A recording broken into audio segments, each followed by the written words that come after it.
my god. This is miserable. Are we live? So hello and welcome everybody watching this feed for the 2020 Wingfield Sculls, the British Amateur Sculling Championship and Championship of the Thames. I'm Martin Cross, World Rowing's TV commentator, and I have with me Fergus Mainland. Fergus, exciting to see these pictures. Good morning, Martin. What a fantastic morning of racing we've got lined up. I'm coming live to you from Newcastle, and this is just awesome to have these pictures being displayed to us from the Tideway, the championship course in London for this year's Wingfield Sculls. And Martin, we've got a fantastic morning of racing lined up, an outstanding field of competitors. We have, and to our left on the picture, you can see those little dots that are the 6 women lined up in the final of the women's, the 14th running of the women's Wingfield Sculls. And closest to us on this Middlesex side, we have Georgina Brayshaw from Leander. There's 6 of them actually abreast. Katie Wilkinson fella from Tideway Scullers is one over. Then those 2 in the middle, Hannah Scott and Matilda Hodgkins-Byrne, the 2 favourites in the middle. Charlotte Hodgkins-Byrne closer over towards St Paul's, and Saskia Budget, the Tideway Scullers, right on the far side. So we're looking at our camera on Sons of the Thames. And I don't think they've started yet. And we've also got Alan, you could be quick on this, Alan Campbell, Wingfield's champion himself, Olympic bronze medalist, joining us as we look at this start. Feelings, Alan? I was always nervous towards at the start of the Wingfields, you know, and it's a traditional race. It's got so much history behind it. It's got so many champions that have, you know, come before us. You know, I think of like the great sculls like Jack Beresford, you know, Olympic champions, you know, like Sir Steve Redgrave, and you know, so many people that have come before us. And obviously my own coach, Bill, won it 4 times in a row. And so, yeah, it's just it's an amazing race to be part of and everything else. And so obviously very, very excited for these guys and all that. And the thing is, you know, there can only be one winner. You know, the boat race, you know, it'll be either first or second, but on this, it's winner takes all. And 6 abreast on the Tideway. There's nothing like it. So there's nothing like it. So that would be great. And we're hoping to get some pictures from the launch, close-up pictures. Obviously, things are being done on a wing and a prayer with our mobile phone coverage all the way down the course. So I guess we can see them going away from Sons of the Thames. The launches have started. The 6 scullers are blasting off, and we're waiting to get pictures from the following launch, which we should have directly. Well, they'll be jostling for position right nicely, Will. And, you know, it's a case of, it's a long race, you know, so about 5 kilometres, the course that they're racing over today. But it's really important to get out and you put yourself in a deficit, you know, of lactic acid, you know, coursing for your VN straight away. You have to push out really, really hard. And so all the girls will be now, you know, making sure that they are putting in everything they can to get their nose in front. Get the favoured lane, because again, it's not a case of it's an equal race, 6 lanes abreast. You know, lane 1 is as good as lane 6 or whatever it is. The central channel, the deepest part of the river, is where you want to be. And so at the minute, they are all sprinting out to get that position, get into the favoured lane and get into the favoured position. Once they can do that, they can start to dominate the race from that position. And so a lot on the start here, like the boat race, you know, they go off at an incredible rate of striking, so they do straight away. And so that's what they're doing right now. High rate of striking, big sprint. It's as if they're doing a 500-metre race and then trying to get into that position. And then they try to relax, come down onto sort of the pace. And there's some, like Adam Freeman passed whenever he won it. He came from behind to do it. And so some have done it where they sort of make positions later on down the line. But I remember beating Mahi. Oh, there we go. Look at this. Fantastic. So we've got pictures from one of the following launches, the coaching launches, and we can see, I think, the sculler in the middle, whether that's Charlotte Hodgkins-Byrne or Matilda Hodgkins-Byrne. If she's still in the sort of lane, Surrey lane that she started, that might be Charlotte Hodgkins-Byrne leading the race. You can see on this side Saskia Budget, presumably she's on the same side, that's on the left of your screen. And is that, well, it might be Matilda or Charlotte. The two sisters, would you believe, have never actually raced each other side by side before. And they come down towards the end of the Chiswick 8, Fergus. Yeah, coming down towards the end of Chiswick 8. And I think, Alan, as you said, it's so important to get out in front so early on, because straight away they're going to be coming into that bend in favour of those on the Surrey side of the river. So Saskia Budget, Charlotte Hodgkins Burns, they're going to be trying to get out in front just to maximise that advantage they're going to have. But on the flip side, it's going to be so important for Georgie and Katie on the Middlesex side just to stick with them around that first bend, because as they get into the second half of the river, get down towards Barnes Bridge, that's when the river will turn back towards their favour. And it's so important that they're still sticking with the scullers as they come down towards that second half. I wonder if that sculler we can see just disappearing out of view on the right of the screen is Georgina Brayshaw or Katie Wilkinson Feller from Tideway Scullers. The launches and the flotilla are going to overtake the scullers from behind, and we've got a clear leader out in front. I would guess that might be Matilda Hodgkins Burns. She likes to go out very quickly. I think she's probably got the edge on the start of her sister Charlotte Hodgkins Burn. Matilda, she did the 6:19 in the time trial, 16:19 in the time trial. Charlotte was 16:42, so there's quite a difference between them. So we think that little dot out in front is Matilda Hodgkins Burn. You'll see there's a bit of steering going on at the minute here, and so obviously all the coaches are steering their individual scullers. But I think this is the umpire's launch, and they're trying to warn the scullers. I think there's a lifeboat coming down the middle, and so this is, one of the things is the Thames, the Tideway, is a working river. It is the heart that beats right through the centre of London.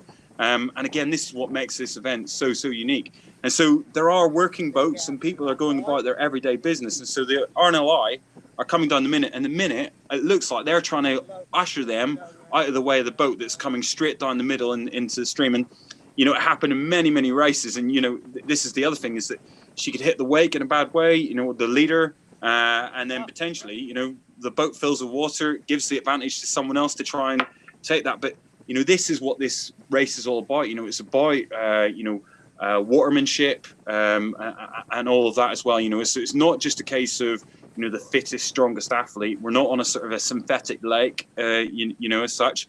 We're out in the elements in a river. And so it makes it all the more dynamic as well. And so that's why, it's the championship of Great Britain, but also that of the Tideway as well. And so, having watermanship, boatmanship skills all have a part to play in this race. So we're hoping to get a shot, thanks Alan, on from the side as we come up towards Barnes Bridge, so we get a clear idea of exactly who's in the lead. And it's great we've got these 4G pictures from the mobile phone in the launch following the race. We think that Charlotte Hodgkins Burn is leading, but I think that there's quite a tussle. It could be Charlotte Hodgkins Burn and Hannah Scott, who were very close in the time trial. Hannah Scott was just 16 seconds slower over the time trial. All these scullers had to do a time trial to get into this race. There we see the side-on shot. We might get a closer idea of who's in the lead, but the first 6 scullers went through from the time trial. And of course, one of the previous champions, Jess Layden, managed to finish 7th in the time trial. She couldn't make this contest. That shows the standard of the race, Fergus.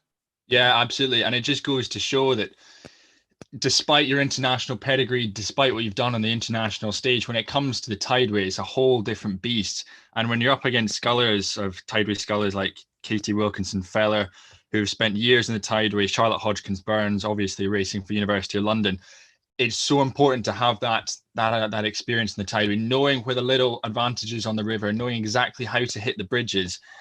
And it goes to show that, yeah, even the big dogs of international rowing struggle when it comes to the Wingfield Sculls. So you can see one of the scullers there, not quite sure who. We think it's Charlotte Hodgkins Burn. Is got a 1.5 length. There's half a length of clear water between the 2 leading scullers, and then half a length of clear water to the 3rd place. Can't see their blade colours, so we haven't got an ident, but the race is extremely exciting. Coming, I guess, are we round about the halfway point, Alan, between the St Paul's start and the University of London post at the finish? Can't hear Alan, but Fergus, what do you reckon? Halfway point? I think we're getting close to it. And as I said, we're coming around to that really important bend, which will swing round in favour of the Middlesex station. So this will start to come back in favour of Georgie Brayshaw of Leander Club and Katie Wilkinson Fellett of Tideway Scullers. And as I said, Katie is just so used to this river. She's trained here. She's won Pair's Head, Sculler's Head, Eight's Head, Four's Head. She's won just about everything there is to win on the Tideway, except for the Wingfield Sculls. She's raced it once before, and she's back for a second time, having a crack at it. Well, I mean, to give you just an example of how prestigious and how sort of well fought this contest is, Wade had to beat Peter Henning and Steve Redgrave when he won the Wingfields. I remember him being training with Bill and saying to Bill, I specifically want to win this race. And he coached him up just to win this race, and it was against multiple world and Olympic champions, both in Peter as a single sculler, and obviously Sir Steve as as a Olympic champion with yourself, Martin, as well. So it is well contested, well fought out. Like I said, I had to beat Mahe to win it one time. Did you? So we raced out, and it was just three scullers, very, very rough. And obviously we started off at Putney, and the water was coming in the boat as we started, as it was. And then again, I just shot out, and I think I got out to about 10-second lead by the milepost. So that was the big sprint I put in. And then it stayed pretty much that. And Mahe was closing on me the whole time. By the time I was getting to the bandstand, I thought I was going to fall in. I was just, completely out of body experience, absolutely knackered, could not shift the lactic acid at all, and was just hanging on. Obviously, the bandstand where they've just passed them through the bridge, that was about the halfway point. And so they're now coming right up round to Chiswick Bridge, past the Budweiser Brewery. On the left-hand side, you'll see the boat race post. On the right-hand side is come to Tideway Scullers. And then through that last bridge, it's just a straight sprint down to UL and to the post there. So, a place where a lot of the people, if they've raced Four's Head, Pair's Head, that's where they'll have all sort of queued up and get ready to start their race, whenever they're doing those particular races as well, the Eight's Head as well. So, a place that many people will be familiar with, but not necessarily for racing. It's where they would have started off. So they're now racing up in this direction, up against with the incoming tide, all the way through to UL. Yeah. University of London. Yeah, and that sprint at the finish, it's certainly close at the front of the field. You can just see out there, the leading sculler, we assume, is Matilda Hodgkins-Byrne, the British oarswoman in that quadruple scull, finished 6th last year with her sister Charlotte Hodgkins-Byrne. Hannah Scott's up there too, the double silver medalist from the under-23, the 21-year-old, real promise to come. And you heard Alan say that when they tackle that Chiswick bend, they are going to have a straight sprint down to the finishing post at University of London Boathouse. Oh, I guess we're probably, what do you reckon, about 1,500, 2,000 metres from the finish, Fergus? Yeah, I reckon so. I think when we get to Tideway Scullers School, we get to Chiswick Bridge, we're looking at about 1,200 metres, and that'll just be, as you said, a flat-out sprint. But out in front at the moment, it is Matilda Hodgkins-Byrne. She went through Barnes Bridge with clear water over the rest of the field. And that's going to be a fantastic position to be in. Just looking back, able to control this race coming into that last 1,500 metres or so. And it must be just a fantastic feeling, almost getting one up on her sister as well. So the first time, Martin, as you said, that Charlotte and Matilda have actually raced each other. So very important to get those family bragging rights. Yeah. It's going to be difficult to see how many people could actually put one over on Matilda Hodgkins-Byrne in the sprint for the line. She did go out quickly, but she's been redlining it since. And out the front of the race, she's got that lead. We can't quite see the positions in third or fourth. I think if you remember, Martin, the early 2000s Oxford-Cambridge boat race, and Oxford came round the outside of this bend, so they did, to just take it by a nick, so they did, from Cambridge. I think it was just round by the bandstand. So obviously coming into sort of the last 3 minutes of the race, 3-4 minutes of the race, that's where Adam Freeman-Pask overhauled his heavier counterpart in Tom Salisbury. Wow. In order to win the race. And so, and I think, so it's a case of it can be done. And there's definitely a reason why. I think a lot of the scullers will make the mistake of going too far to the right here as we look, you know, and stick into that right-hand bank around the corner. But actually, the deepest channel is just slightly left of the middle. So for me, I'd want to be 40% on my left hand as we look at it here on the left-hand side, and 60% to the bank on my right-hand side. So just left of the middle is where I feel, or I believe, is the deepest channel. And the only thing you have to ever do is watch the boats that come up and down. And all those guys that sort of drive sort of commercial boats on the Tideway are part of the Watermen and Lightermen's Association. They've done an apprenticeship on the Tideway. And they know where the deepest part of the deepest channel and where to be at all times. I think Ross Hunter, he's one of the ones that's done he's one of the guys that coaches at Leander at the minute.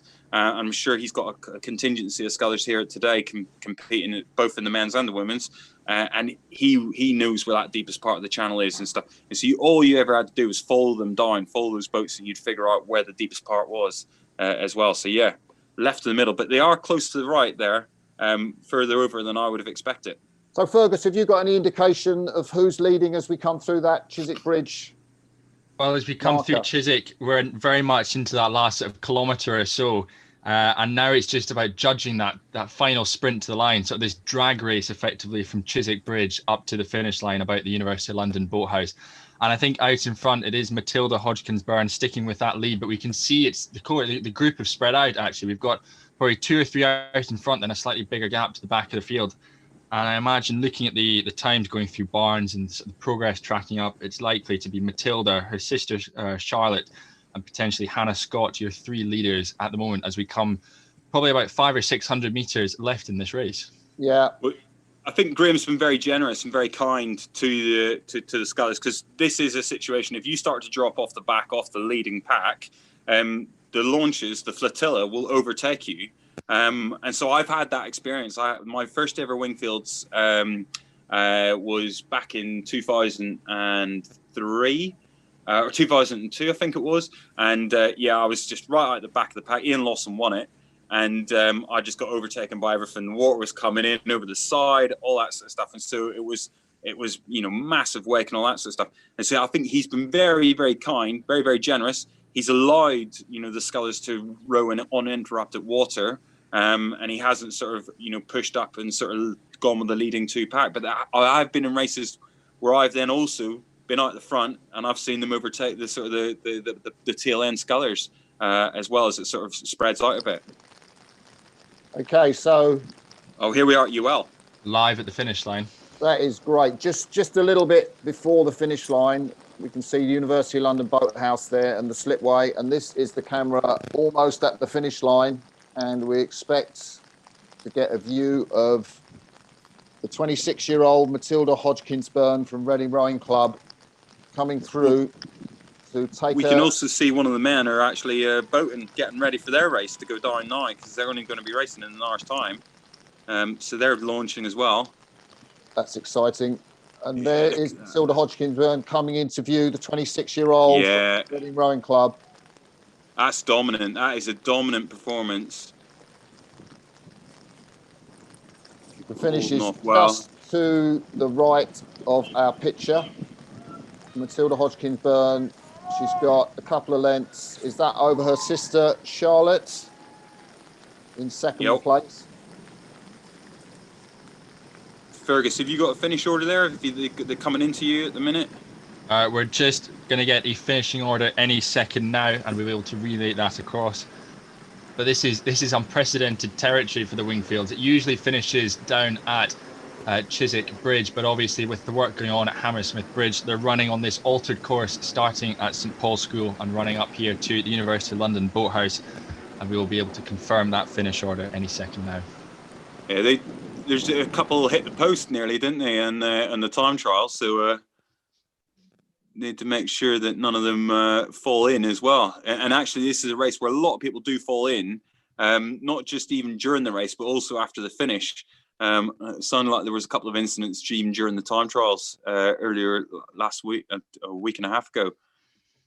I know. Talk to the ladies racing, or to Matilda Hodgkins-Byrne, and it was like, you know, one of the key questions was, I don't want to fall in, because they're not used to sculling on the tideway like you, Alan. So, you know, a trip to the tideway, quite a big deal for them, and that was one of their real concerns. But we expect the scullers to turn round. We're going to keep these pictures from the finish line and see the presentation to the 2020 Wingfields champion Matilda Hodgkins-Byrne.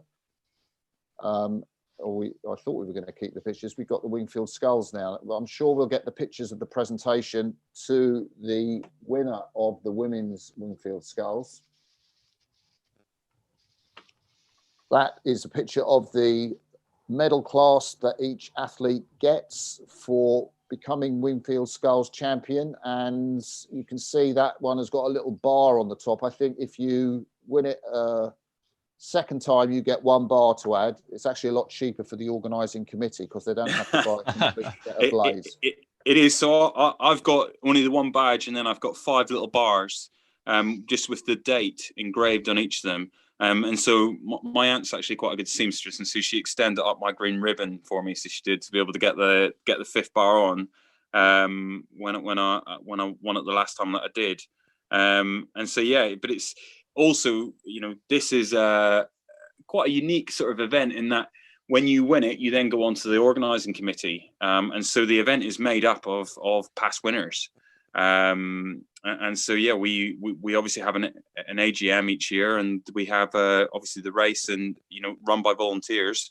And you know, I think what we're hoping is that, you know, that I think people sort of appreciate, you know, that this is almost, you know, one of the best races that goes on seen or unheard of each year, and obviously with COVID has allowed that. And so there we go. There's the presentation badge. You can see in the red box, and then you can see the actual trophy itself. But that stays with the organising committee, and the name gets engraved into it each year. So it's quite a cheap year for the organising committee, if, as we suspect, the winner, Matilda Hodgkins-Byrne, her second Wingfields championship. And in that, she joins distinguished Olympians such as Anna Watkins, Olympic champion in 2012, who won this event in 2010 to 2011. And Sophie Hosking, the lightweight single scullers Olympic champion from London 2012, who won the event in 2008 and 2009. And I think our first winner was Elise Laverick with the women's event when it first launched as well. But Sophie's one of the great stories in the fact that, you know, she comes from a long line of scullers. You know, her father, her uncle, you know, all sort of in the Rhine. She was London Rowing Club. She grew up in Wimbledon. She's always very close to the tideway. Her coach, Paul Reedy, was coaching London at the time. She then went on to be an Olympic champion in a sculling event. You're on the line. And actually, you know, there's only a handful that have been Olympic champions in singles or in sculling events. Anna, Sophie and Mahe, I think, are the only ones that I can think of that actually are Olympic champions in sculling events that have won this event as well. So it's a prestigious lineup to be part of. Obviously, Jack Beresford, and, you know, as we go further back down the line. You can see the tide flowing out just as the scullers head into the University of London Boat Club. And very shortly, Matilda Hodgkins-Byrne will be receiving that bar to add to the Wingfields medal that she's already won. And there we see Matilda in that white Philippi shell. She prefers Philippis like you, Alan. Yeah, I always liked them. So they did always, you know, work with the Filippi family. So they went out to the factory a few times, and they're always keen to work with us and you know, to sort of make any adjustments to the boat. And so yeah, just always like the feel of it and everything else. Rowing though is the cruelest of sports. Is in terms of, you know, you're absolutely shattered at this point. You know, and everyone watching this, I'm sure, you know, they've experienced that case of, you know, the lactic acid rush through the body, and then you're rushed onto a podium, or you're rushed on to get a prize, and you've got to get a boat and got to get everything out, get yourself organized. You know, at least, you know, with the marathon, for example, you know, in the Olympics, you finish your race and you've got a few hours to recover before the closing ceremony. You get presented your medal in front of everyone, but you have a chance to sort of get a tracksuit on, you know, get refreshed, all that sort of stuff. But rowing, you finish the race and it's straight on. And so again, she will be absolutely shattered here. Okay, and hopefully, Alan, just to interrupt you there. Fergus, I think, has got the finishing order. there we go. Yes, we've just had it sent through, and yes, it was a win, her second win of the Wingfield Sculls for Matilda Hodgkins-Burns. Second place went to her sister Charlotte, so 1-2 for the Hodgkins-Burns sisters. Third place went to Hannah Scott of Leander Club, the 21-year-old from Coleraine. Fourth place went to Katie Wilkinson Feller of Tideway Scullers Schools. Fifth was Saskia Budget, also from Tideway Scullers, and wrapping it up was Georgina Brayshaw from Leander Club. And a fantastic performance from the Hodgkins-Burns sisters. Absolutely, and I think those results were pretty similar to the time trial results, except that Charlotte Hodgkins-Burns was slightly slower than Hannah Scott, but this time just prevailed to grab that second place in front of her. Alan, we cut you off. No, there's quite a bit of pedigree there. You know, when you go through that list, you know, Hannah Scott, she comes from Coleraine, my hometown. So same as Richard and Peter Chambers, Joel Castles as well. And then we've also, you know, Saskia Budget, as you well know, Martin, her dad, Olympic champion with you, she was. And so, you know, there is definitely a heck of a bit of pedigree on there. And then we can see the finish list there as they've come through. And so congratulations to Matilda. That's absolutely brilliant. And to do it against a field like that, it's been a massive field this year.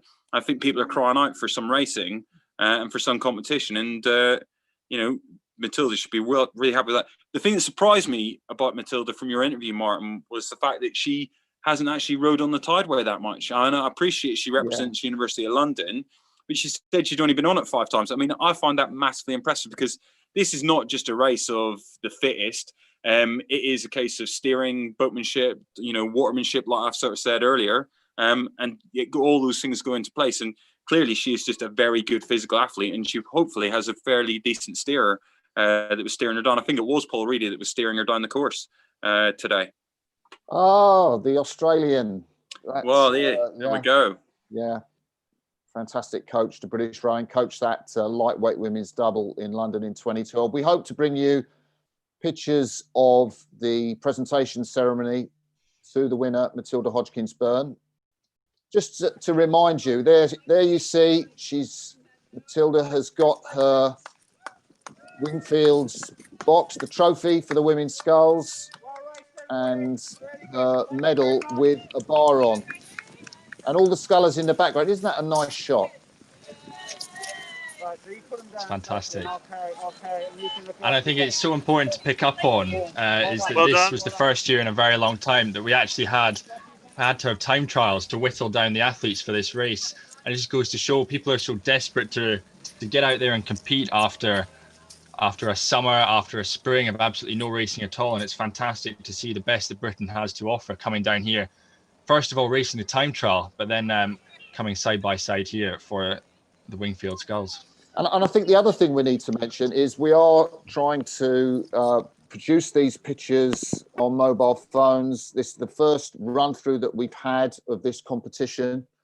And, you know, things aren't always perfect first time. We're going to make some improvements and developments for the men's race, which is coming up at 11:45. But we hope that you've enjoyed our chat and presentation, even if you couldn't quite see clearly the scullers from that launch in the background. It just shows you the difficulty of bringing live sculling, a live event out on the Tideway to a worldwide audience on a shoestring. Well, I think also the men's race is going to be very exciting. You know, Matilda showed form in the time trial where she was, you know, dominant over the rest of the field. In terms of she was a good 20 seconds, I think, ahead, wasn't she, from the time trial over the next sculler? The men's was very tightly bunched, so it was, and so I think that's going to be really, really impressive race. And we had, you know, ex-champions that were trying to come on and be part of the race, who didn't get through the time trial, and so it was very, very close. And it's not going to be all the sort of the senior scullers way. As well, I think there's going to be a lot to play for in terms of positioning and that jostling off the start as well. And I think, we'll see what happens. We will. And Fergus, is it right to say you'll be doing a podcast with Matilda Hodgkins-Byrne coming up shortly? Yeah, later on this week, at the end of the island, we're going to have the 2 winners of this week's Wingfield Sculls. So definitely Matilda, and we'll find out in about an hour's time or so who will be joining her with that. But that'll be coming out next Tuesday, so stay tuned for that as well. But just looking ahead to the men's race, I think it's going to be a fascinating showdown. Very much sort of almost a change of the guard potentially, with Angus Groom, the established member of the senior team, lining up against these young guns. You've got these American-educated young guns with Calvin Tarzi, Victor Kleshnev, guys who've gone across to Harvard, coming back across and have basically not showing any respect to their older squad mates. And I think it's going to be a phenomenal showdown between those guys. Who do you think's going to win, Fergus? If I was a betting man, I'd be placing my money on Sam Meyer. Whoa, big call. I think it is a big call, but I think that as the defending champion, and I think the years he's spent at Westminster School on the Tideway is going to play into his favour, particularly around the bends or navigating the Tideway. I'm going to place my money on Sam Meyer. What about you?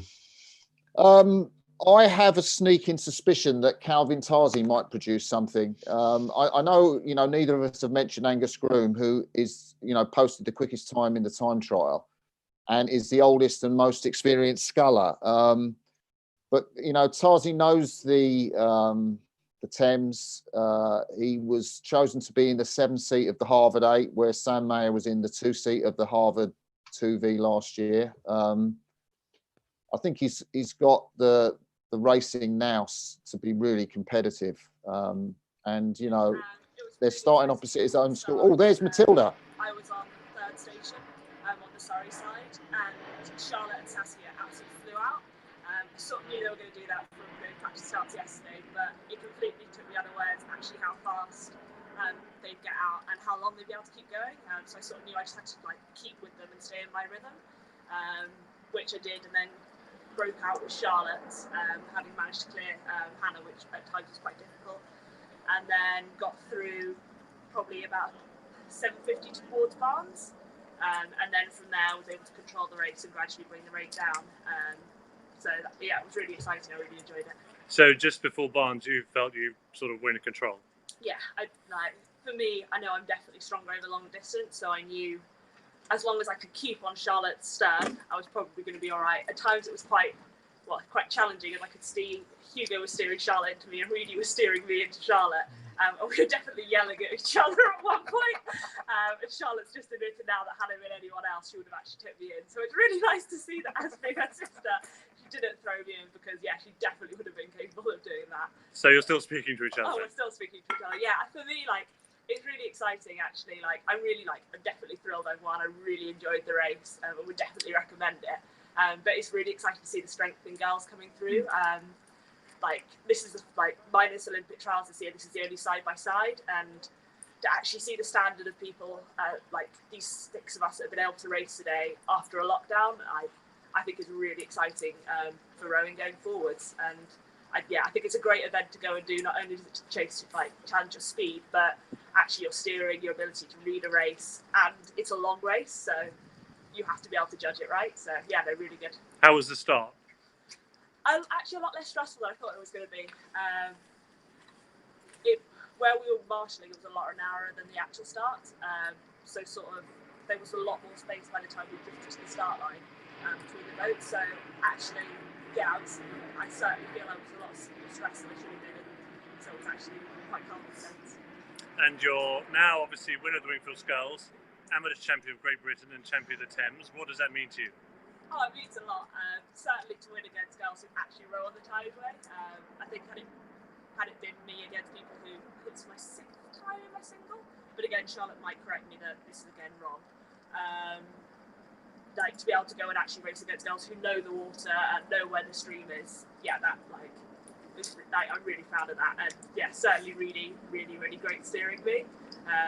and yeah, just really excited to actually have to trust someone steering me rather than looking around as much. So you didn't look round, you just watched the signals? I looked around at one point when I realised I was very close to the Middlesex bank and realised there was a green buoy right behind me and realised Reedy wanted me to go the other side of it. But yeah, then just trusted Reedy and went with that. So no dodgy moments? No, unlike last time where I did actually hit Georgia, or Georgia hit me. Anyway, we collided, so 6 actually seems a lot simpler. So you might just make the observation that possibly Georgina was as close to you as Georgia was in 2015. So yes. I haven't done the maths yet, but the margin that all 6 scullers were in as big a distance as you had. Yeah, it was a lot closer than I thought it was going to be. 1 and 2. Yeah, they're really, really good race. Yeah, well, many congratulations. Well done, and hopefully see you again next year. Thank you very much. Heard the voices there of Dr. Guy Pooley, the treasurer of the Wingfield Single Sculls, himself twice a winner, and Wade Hall Craggs, I think, commenting on how close the race was at the end. And these are some of Ben Rodford's pictures of the race as we go through. And there you can see, I think that's just Charlotte Hodgkins-Byrne in leading the race early doors. And they're closer there than they would be if they were on a 6-lane course. You know, a Dorney Lake. You know, they're right on top of each other. Like I say, there's blade clashes and everything else, and so it's a heck of a job for the umpire to have to manage. And that's why Graham was dictated as the sort of the senior sculler amongst our ranks and most experienced person on the Tideway to actually you know, to conduct and umpire this race and manage all that. Yeah, we could have done with some of those pictures in commentary, couldn't we? Just to show how fast it was, how close it was off the start.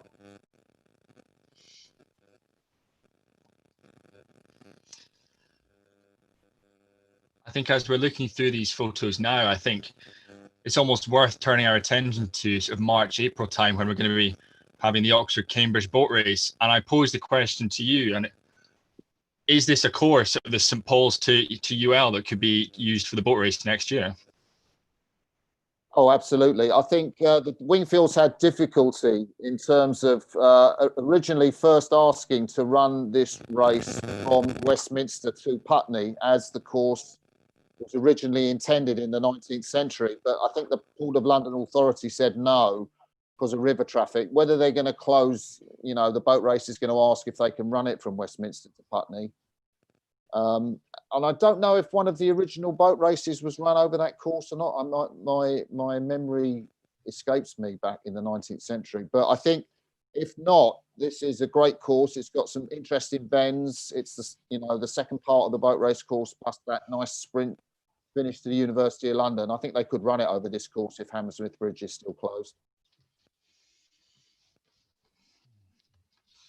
So we're going to close now, and we're going to pick up back at the start of the Wingfield Sculls for men, the 190th running of that event, which is going to be off at 11:45 a.m. British time. And we're going to come back up just before there, and we hope we're going to bring you some better pictures. We get a closer view of the start. We're learning all the time as we're doing this, but thank you for staying with us. Keep the link open. We'll be back on at 11:40 to guide you through the 190th running of the men's Wingfield Sculls. Until then, it's goodbye from me, Marty Cross, Fergus Maitland, and Alan Campbell. Thank you very much. See you soon. See you soon.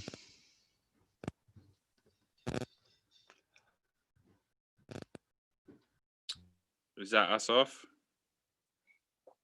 I doubt it.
Hello, if you're watching these pictures on YouTube from the banks of the Thames, just by the start of the 190th running of the Wingfield Sculls, the championship of the Thames, the British Amateur Championship, and we have 6 scullers in the race, which we will describe for you as the race comes down. The cameras now, you're looking from that view at Hammersmith. I'm Martin Cross, World Rowing's TV commentator. I'm joined by Fergus. Hello, Fergus. Hello, Martin. Great to be here for this second race. What a fantastic showdown we had in the women's race earlier on this morning. And as you said, it's a phenomenal lineup of international all-stars, really. We've got Angus Groom lining up, the long-serving member of the GB senior team. But racing with him, though, it's these young guns, these up-and-coming guys who have been educated across stateside, but also here in the UK. And I'm delighted to also have Alan Campbell here, Wingfield Sculls champion and Olympic bronze medalist, to talk us through the pictures over the next 20 minutes or so. Alan, I'm just going to jump in on the sides. Nearest to us, we've got Victor Kleshnev of Leander Club. Then last year's champion, Sam Mayer, just one up from him. In the centre lane, Calvin Tarzi and Angus Groom, fastest in the time trial. Then Matt Hayward from Nottingham Rowing Club over on the far side, and George Bourne from Tideway Sculler School. It looks like they've started, Alan. Yeah, they're off. And so this is, again, anyone that watched the women's race will know it's all about the big sprint. And they were very tight in the time trial, all very, very close. And so they are jostling for the best channel, the best place of water, which is the deepest part of the river, not always in the middle. And that's what makes it so more interesting and different, because this is a test of steering, watermanship, boatmanship, being able to trust your steerer. So there's loads of boats following down as well. And so each sculler has their own individual steerer and all that. And so, yeah. It looks like George Bourne on Surrey got the 22-year-old got a nice handy lead off the start there. I don't know if you saw that, guys. Yeah, it's going to be so important for him to jump out in front there, because he's got the Surrey bend in his favour, and you can see there. I think it would be George Bourne jumped out in front, but as we said, it's going to be so close in these early stages. It was so close in the time trial, just a few seconds separating all 6 of these scullers coming through. So we've got scullers there in the black boats. You know about those, the Cobra Wintex, Fergus. Yeah, we've seen 3 of these scullers, I think, racing in these Wintec Cobras. Victor Kleshnev, one of them, and his dad Valerie, has done so much of the work with Wintec with his days at Maidenhead, and obviously he's still using that whilst racing for Leander Club here today. So I'll be interested to know what his rig is as well, because Valerie Kleshnev, his dad, did some of the biomechanics for the British rowing team, and in fact before 2012 and before even Rio, I would have him come and do some of the biomechanics on the boat. And so setting up basic computers and measurement devices to be able to sort of see the forces, the angles, but then he has the ability to be able to break it down into what contribution is coming from the legs, the body and the arms.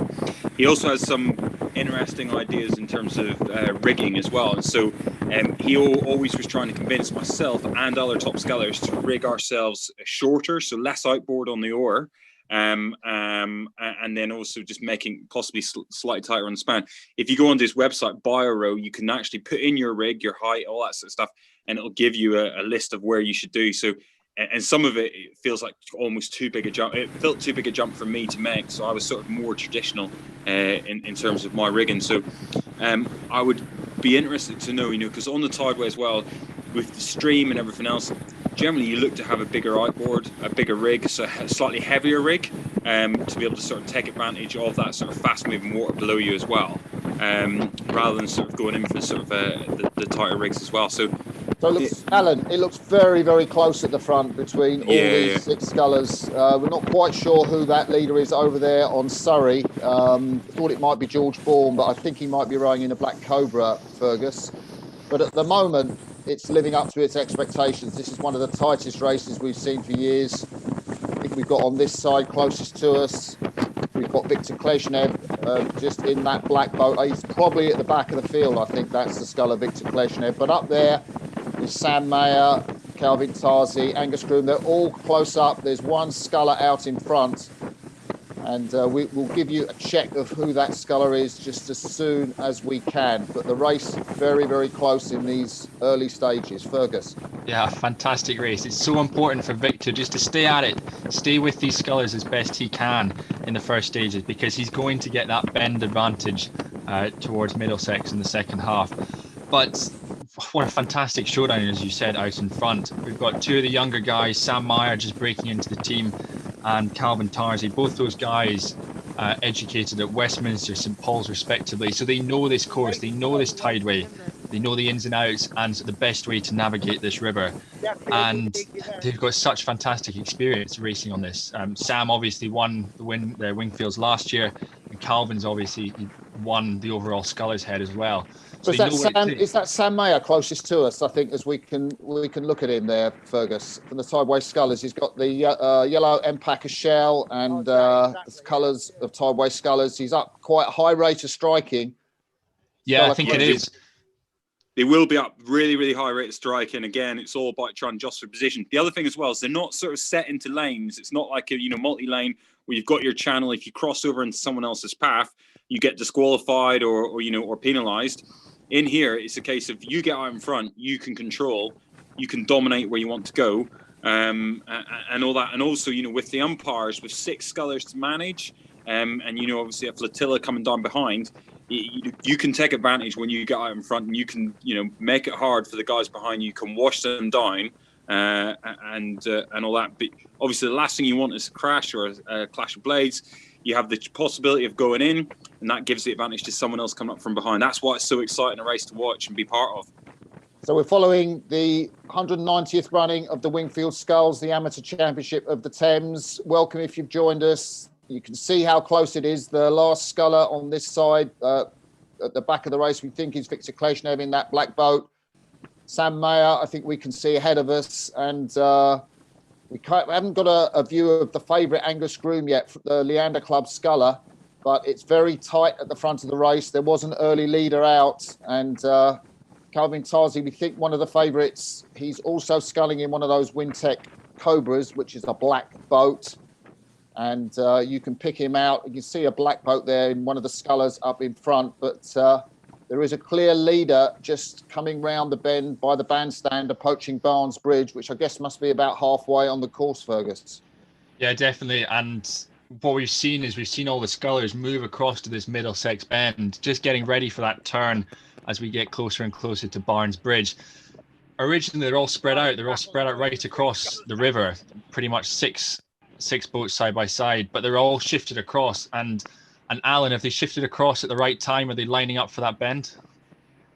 Yeah, so again, here I'd want to be, so when the tide goes out, okay, so when the water goes down, so again, the tideway is a living, breathing, a part of the City of London.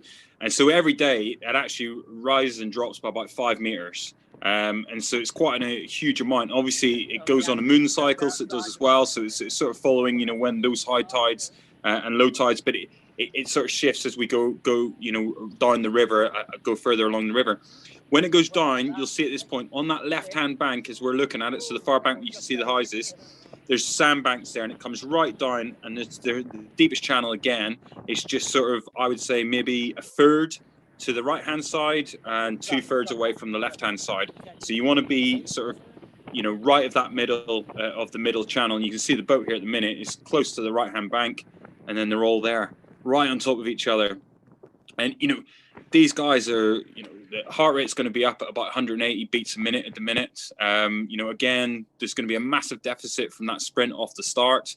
It's all going to be about, building efficiency, maintaining the rhythm, continuing to steer. There's a lot to look out for, because there's buoys that are, that have been put in by the PLA. You've also got the bridge coming up. And through, as you go for each landmark. And so you're constantly going, right, this is what I plan to do at this point. This is what I plan to do at this point. You're trying to read the race as well. So what's going on around you as well. So, there's a huge amount going through your head, but it's all about just keeping the rhythm, relaxation, trying to sort of digest that acid, trying to push it out as much as you possibly can. You're listening to Alan Campbell, the Wingfields champion, former Wingfields champion and Olympic bronze medalist in single sculls. As the scullers shoot Barnesbridge, we will get a check on the positions in the race very soon, and we'll let you know the 1, 2, 3 as we go through Barnesbridge. But we're following from the back of the race from one of the steerers' launches here. I think that might be Kieran Clark's phone we're using. But the scullers beginning to spread out now. Usually around this point, you go past the White Hart pub there, just in Mortlake, and so you'll usually get a cheer from the drinkers and the punters on there. Obviously, not at this present moment in time. There isn't the same sort of crowds, and obviously we wanted to keep people away from the event, during the pandemic at present. But yeah, so you usually get a cheer, a bit of a lift, and this is coming nigh into sort of the last sort of 2.5 minutes of what is the normal race where we'd finished at the boat race. But we're just over halfway. They got to come round, go through Chiswick Bridge, and then it's a sprint all the way down to University of London Boat Club. It's less than a kilometre, but with the tide coming in as well, it's going to be less than, it feel like a 500-metre sprint. So we're down to like the last 2 minutes at that point. So 2 minutes round here, 2 minutes to the finish. So we're 4 minutes left to go, and already they're going to be starting to sort of again push into positions, trying to get themselves in the best channel as well. And you can change it at this point. Races have changed, at this far into the race.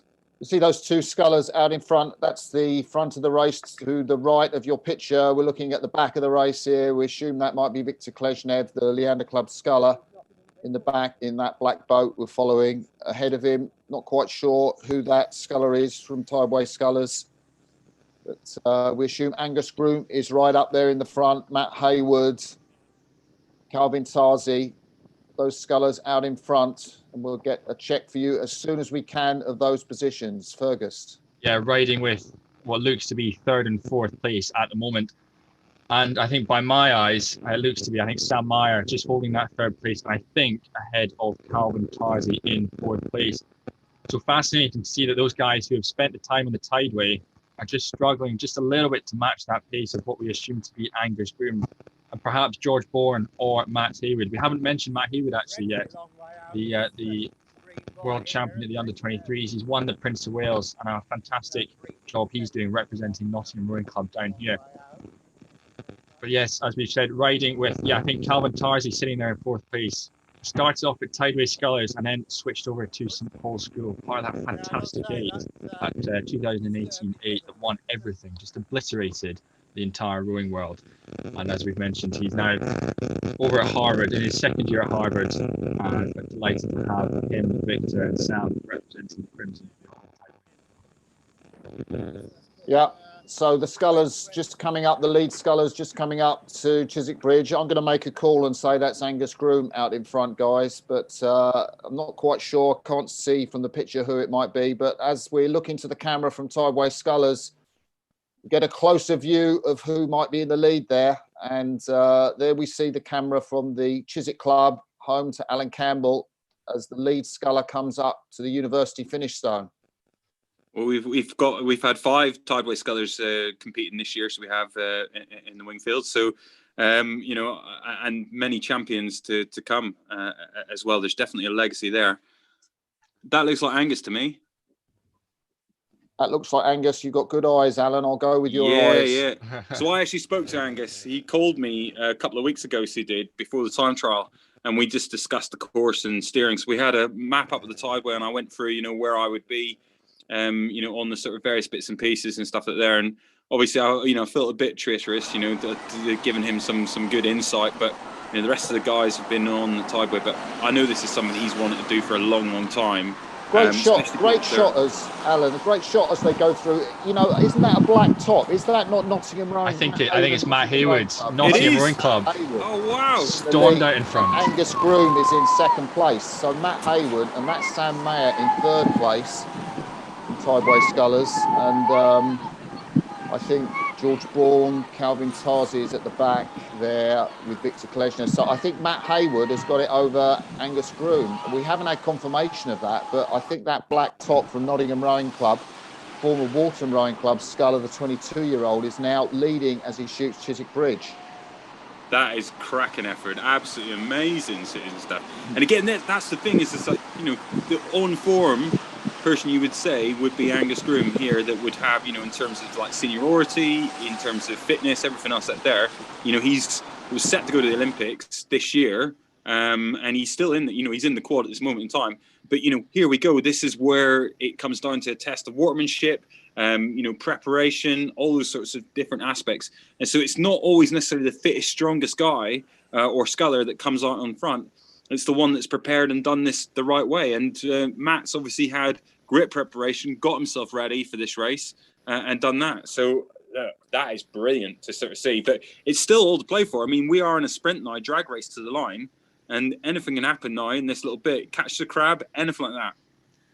You know, I think this last sort of kilometre or so up to the University of London Boathouse could almost play into the favour of Sam Meyer. He's had some spectacular finishes over the years, and the one that really springs to mind is that double scull at the under-23s with Seb Devereux. So he's definitely not one to count out in this last kilometre or so of racing.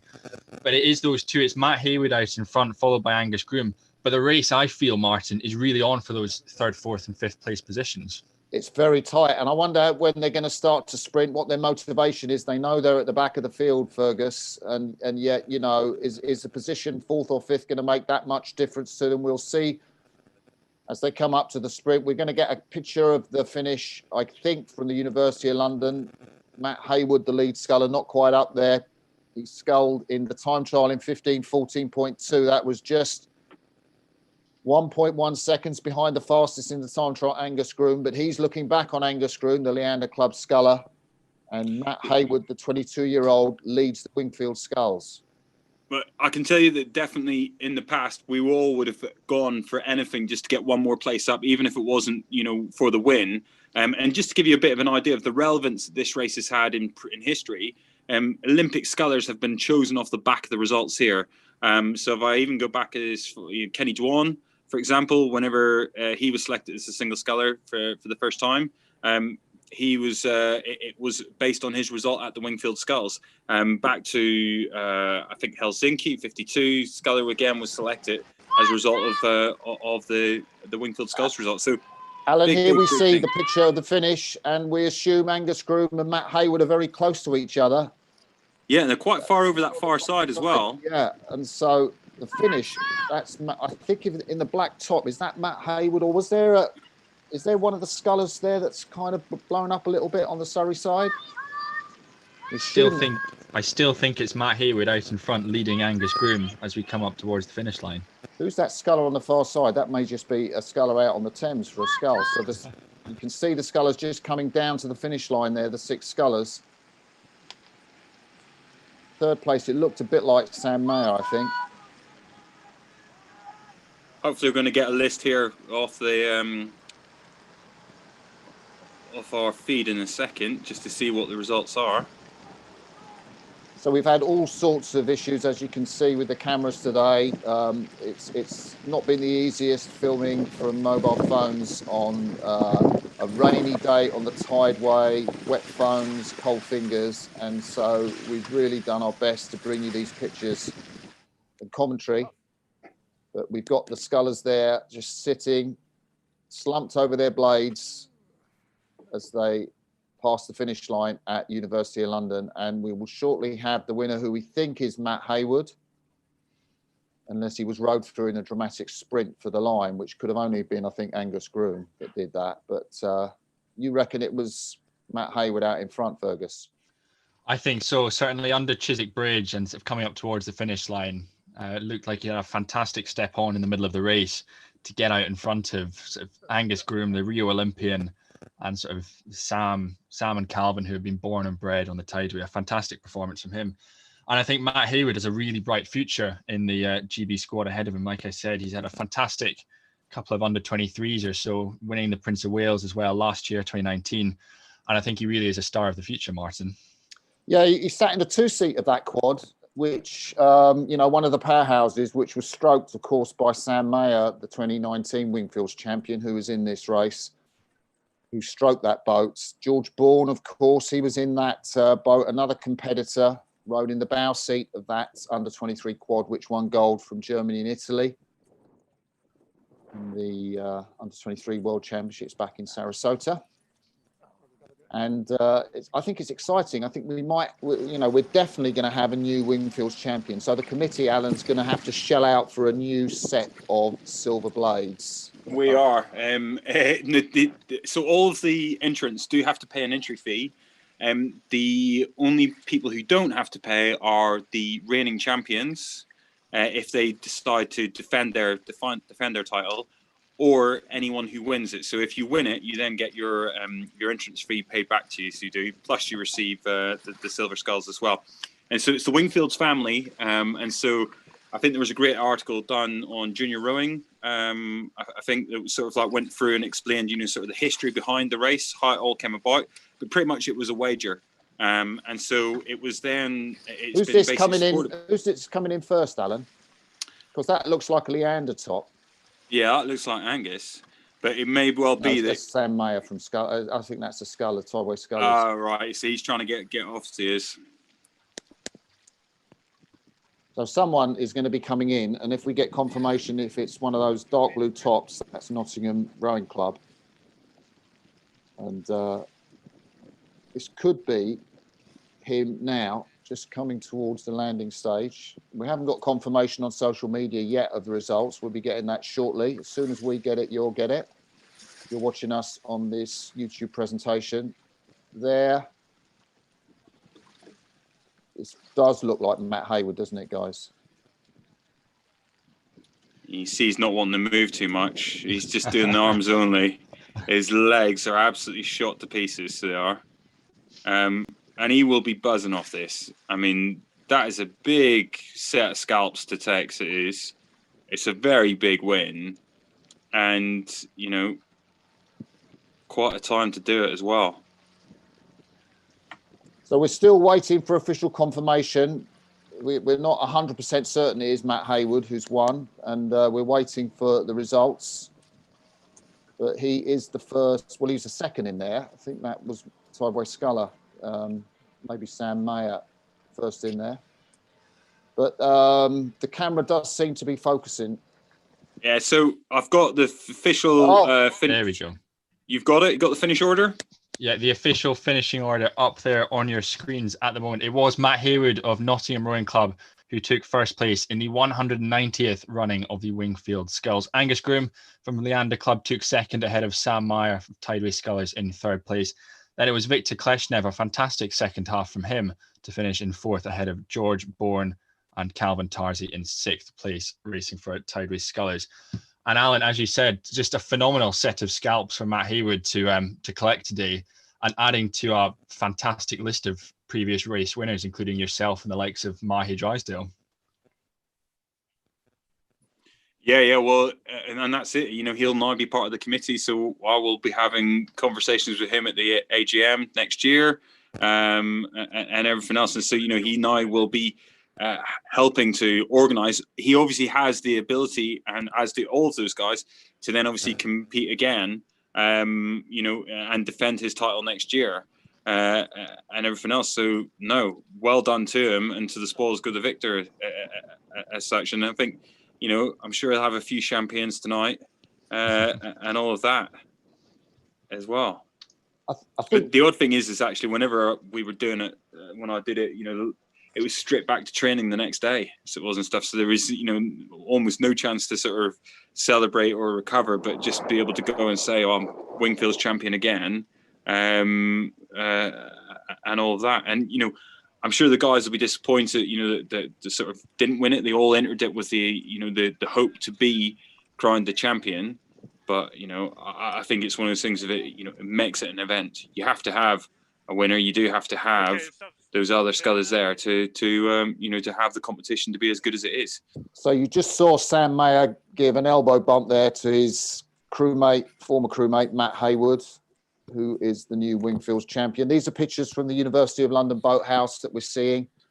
I think this is Dr. Guy Pooley, the treasurer of the Wingfields, who He's just grabbing the trophy, making the trophy presentation, and we will get a shot of Matt Hayward's feet, it looks like there.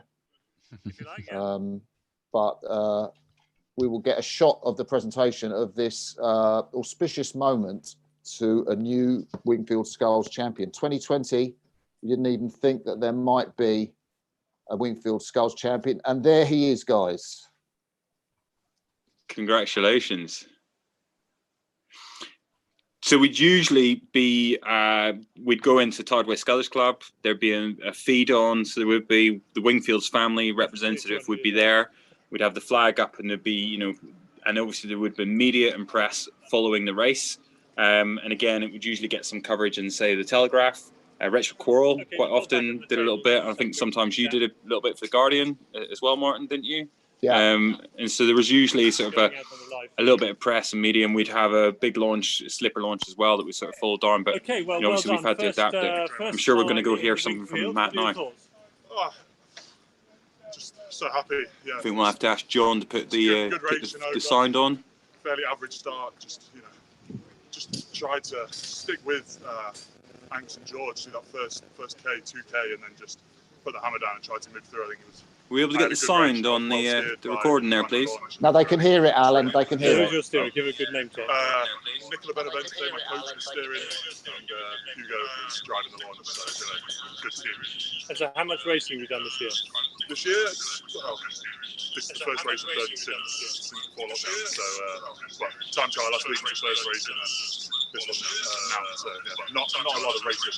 So, how are you feeling before the race? Did you think you had a good shot at it? I felt very good. You know, I've been putting in the work and training, I've been doing some good pieces, and I felt very, very nervous. You know, it would be the first race of the season, but I was confident in myself and my own abilities, and just had to do what I did best.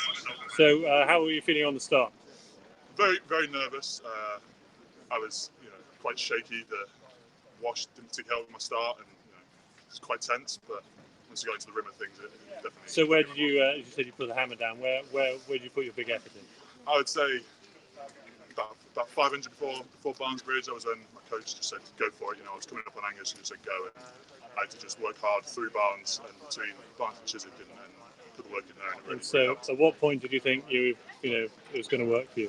I think as I was halfway between Barnes and Chiswick, around the ship, Angus was having a few problems, and I just moved away. And at that point, I just was really confident, really quite loose, and just thought I just need to row well and just keep moving. And it works. So you're Wingfield champion, which brings with it the Amateur Championship of Great Britain, and also you are now champion of the Thames. What do these things mean to you? Oh, it's a brilliant honour to have those titles. You know, I worked hard for it. I've been looking forward to this race for a while now, and yeah, I look forward to defending it next year. Well, I hope to see you do so. Yeah, I hope so. Okay, thanks very much. Well done. Thank you very much. Well done. A couple of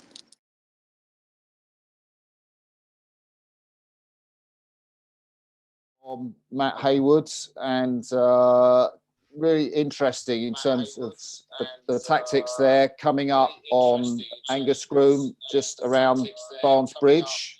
What did you make of that, guys? The fact that capitalised on a few problems Angus was having. Well, I think that just comes down to the nature of racing the Tideway, doesn't it? You just never know quite what you're going to hit or encounter, or what the beast is going to throw up for you. And yeah, fantastic row there from Matt. But it was interesting. We got some footage from what happened early on, and as we said, it was George Bourne and Sam Meyer who tried to spring out in front. George trying to capitalise on that Surrey Bend advantage, but Matt Haywood, sort of sitting in the middle of that lineup, was just able to stick with them, keep cool, and power on through, particularly in the second half of that race. A fantastic effort from him. So, yeah, it is, and he's not actually one of the guys training at Caversham at the moment, is he, Matt Haywood? I mean, I may have got that wrong, but I assume he's not one of the Caversham guys like Angus Groom or Sam Mayer. No, from what I know, I don't think he is. So it's really putting himself in a fantastic position, looking ahead to next year's Olympic Games, and obviously they'll have their Olympic trials coming up. So it's, I think, as you alluded to, Alan, it can almost have potentially some impact on Olympic selection potentially in years gone by. But I think this will stand him in really good stead. It would have in years gone by. The thing is, we don't have a qualified single sculler yet for these games now. Obviously, there, if the format follows what it usually does in terms of we have the European, qualifiers for the last few slots, we could potentially try to sort of send a sculler there to do that. But I know there obviously are a number of guys training at Caversham, trying to vie for that. And we can only send obviously one sculler at that point. But I'm sure that the selection trials, the final trials, will have a part to play, within that this year. If you remember, Ian Lawson qualified the single in 2004, and went through from qualifiers, then came 10th at those games, and he won, I think, the Wingfields that year. So he did. So it's not impossible that it could well be, from that point of view. But looking ahead, on to 2024 as well for Paris, and then obviously LA. There are future opportunities there as well. I know that the selectors aren't going to be sort of basing any decisions off this result, but hopefully it's an encouragement and pushes him down the right route as well as we go forward. Well, what more is there to say, Fergus? None of us picked Matt as the winner. We've got the early start photos there of George Bourne on that far side leading. Matt Haywood back in 4th place, I think, off the start, and he's lean too.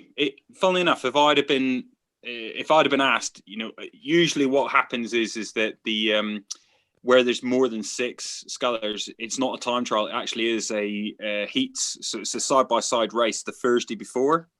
So 1 week before, they'd usually race out side by side, and then the 6 sort of lead winners would then go into the final. As it was, obviously, it was decided time trial was the safest option for the number of scullers that we had, and the quickest way we were able to progress. It was then decided that they just went and from the top 2, basically seeded them out from lanes 3 and 4, so the middle 2 lanes. Then it was on to 5 and 2. And then 1 and 6 for the 5th and 6th fastest scullers from the time trial. If you'd have asked me if I could have had the choice to pick, in previous years we have done it that the winning sculler did get to get sort of some priority in terms of which lane would you like. I would have picked lane 2, just to be on that inside of that first bend, and try to obviously push out into the stream, and you would be slightly out of the stream at that point, but just to get the sprint on, get out into that stream, and have that bend advantage around St Paul's. So maybe that had part to play as well. So it did and stuff as as well. And again, it's not about necessarily just who was the strongest and who put down the most amount of watts. Someone that steers the course well is able to sort of take advantage and of your competitors. I mean, I remember doing races, and I would sort of purposely steer myself at an awkward angle because I knew the person behind me was following me, and then do a very tight turn to try and sort of take the advantage because I knew the tide way that little bit better than some of my competitors. So it would then push them further out of the stream. They would almost follow me and go, what's he? He's done a big old turn now, he has and stuff, and I pushed myself back into the stream. So there is, and you could hear that in his interview there, where he was just saying, I could see Angus struggling a little bit here, so I took the opportunity to put a push in and put some distance between us, and try and take the impetus out of him on that part of the race. And so little things like that, psychologically doing all those sort of things, and it's just a great display of skill, boatmanship, sportsmanship, all those sort of aspects as such.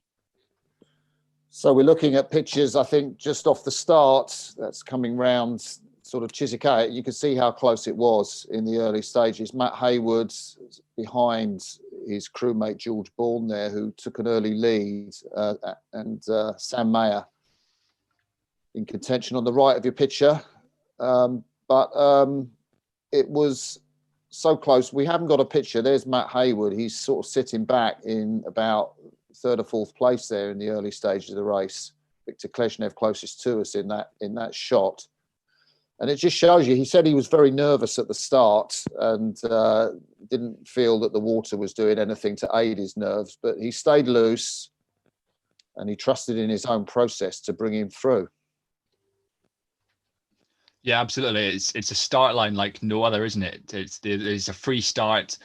And I imagine all the scullers would have just been sitting there just trying to tap their bow balls up just a little bit further ahead of everyone else just to get that jump, that little advantage off the start. And we can see there in the pictures, it was George Bourne, Angus Groom, Sam Meyer were able to jump out ahead. But as we've said so much already, it's Matt Haywood powered on through and is the champion of this 190th running of the Wingfield Sculls. Yeah, I think that's magic, actually. That, you know, the lad from Nottingham Rowing Club has won, and I think it's a testament and tribute to him.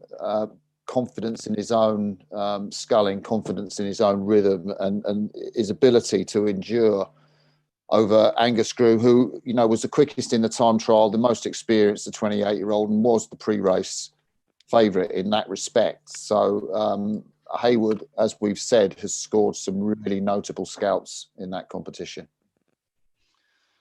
I think it's also worth noting it's been a fantastic day for the alumni of Durham University. Obviously, George Bourne, a recent graduate, but also Angus Groom, Leander Club.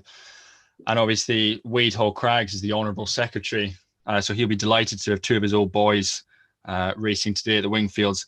And he's just announced his retirement from Durham University, a fantastic stint and a fantastic job he's done for not just Durham University, but rowing in the Northeast as a whole. And I know everyone down at Durham will sorely miss him.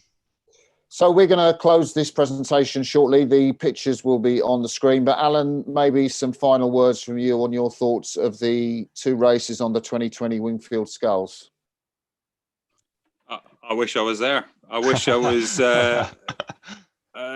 I wish, you know, it'd be great to just be part of it. You know, there were days like that that just sort of, you know, really sort of stand out in your mind and in your memory, and sort of some of the victories and some of those races. And, you know, I've been on both sides of it. I've been behind and had, you know, the boats overtake me and be stuck in, you know, in the wash of the sort of the following flotilla as such. I've been out in front, and, you know, it's one of those things of, you know, it is a very special feeling. You know, rowing is, you know, by far, you know, the greatest sport of all. And obviously I am biased in saying that, but it's very hard for people to describe, you know, why they love or why they're so obsessed with rowing. But it's so many good people do it that there must be something in it. So there must be. And it's just, you know, it's just a very, very tough sport. And there's just a great sense of satisfaction whenever you get to be in and amongst a field like that, and to get, you know, a win that was maybe unexpected. You know, I think if I could, you know, I think the closest I could think I could maybe have to Matt's sort of situation there is Diamond Sculls in 2003. I had to go through qualifiers. I wasn't pre-selected by the stewards, you know, to sort of be or by their race committee. I had to come through that. I then, you know, every race that came by, you know, in that year, I was like, I'm going to just give it my best shot. You know, that encouraged me hugely, so it did and stuff. You know, I went on to under-23s that year. I was actually coached by Wade at that particular point in time. I then obviously got to Athens in the quad, but it was one of those things that I always knew that I wanted to do the single scull. And it was winning events that are like this, that are big. And it doesn't matter about, you know, being recognized or the presence. It was just that thing of, I did that. I got a huge amount of satisfaction. And I hope that Matt will feel hugely satisfied, you know, from this result and from that race. And it's great when you sort of see that and you get that sense of them. And it's just, you feel like, you know, things are just going to happen so much, you know, off the back of that. And, you know, this is a great event. And it's, you know, what an amazing thing to sort of say, you know, I'm part of this amazing committee, part of this amazing sort of history. This race goes right through the centre of London, you know, in a great location, all those sorts of things. And that'll be something that he will never be taken away from, will be with there for him for life and everything else. And, you know, to be stood alongside those champions, they say, you know, I had to do something really, really tough in order to be there and be part of that. So no, it's just, you know, probably good. And yeah, I hope everyone's enjoyed it. And I appreciate, you know, it's not necessarily been the most sort of technical of you know, sort of race updates and all that sort of stuff, but hopefully we you know, kept you entertained for a little artwork. That's great. Thank you, Alan. Fergus, any closing thoughts from you? Yeah, I think probably the most important thing to say is a big thank you to, first of all, the race organisers, but also the team helping us put together this live stream. We've got men and women up and down the riverbank. We've got people in launches streaming on phones, and it's really been a fantastic effort from the whole team to put this together. And I can't wait to see where we can take this to in the next few years or so, because it's such an important event. There's so much history to the Wingfield Sculls, and I sometimes feel it doesn't always get the recognition that it absolutely deserves. But we've had 2 phenomenal races today, and I think, as Alan said, I can't wait to see what next year has to offer. So that's the thoughts of Fergus Mainland, my co-commentator. You've heard Alan Campbell talk about the race. Matt Haywood, world-class start athlete. Just got a text from Steve Gunn, who heads that program, and the female coach as well. So brilliant win for the young lad from Nottingham Rowing Club. Thank you for watching, and thank you for staying with us. So it's goodbye. Myself, Marty Cross, Fergus Mainland, and Alan Campbell. See you again in 2021. There'll also be some additional footage and feeds on the Wingfield Sculls Twitter, also their YouTube and the Instagram feed. So if you want to follow that, you'll get some updates, and obviously then you'll get more updates as we get closer to next year's race as well.